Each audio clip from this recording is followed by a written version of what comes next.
kita tahu bahwa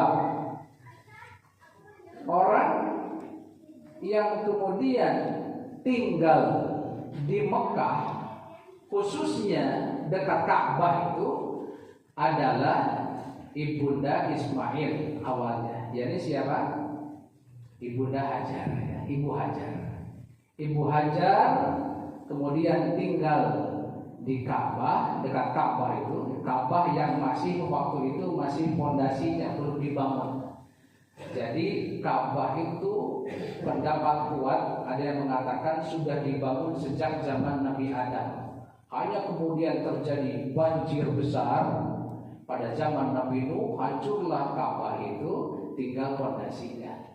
Kemudian dibangun lagi pada masa zaman Nabi Ibrahim dan anaknya Ismail. Jadi di dekat itulah kemudian Siti Hajar itu tinggal kemudian bersama anaknya Ismail, ya, beserta anaknya Ismail. Jadi siapa sahibul Zamzam, siapakah pemilik Zamzam, itu adalah Siti Hajar. Karena beliaulah yang menemukan sumur Zamzam, ya, sumur Zamzam. Insya Allah kita paham ya peristiwa ini.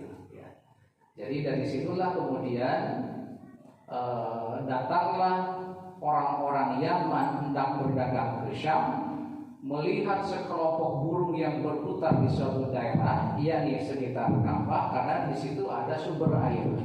Jadi biasanya nalurinya burung, ya, melihat sumber air maka berputar di situ untuk tempat minumnya, kira-kira begitu ya. Nah, orang-orang Jurhum, ini orang-orang Yaman, suku Jurhum, ketika melihat burung berputar, maka mereka menangkap di situ ada sumber air.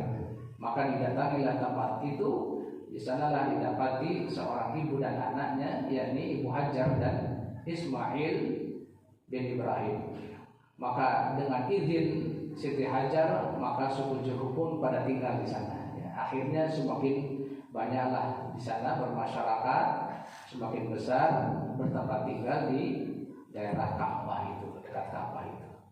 Mungkin begitulah awal ceritanya. Jadi sebenarnya Ismail dan Siti Hajar itu bukan asli orang situ, ya, tapi aslinya orang mana?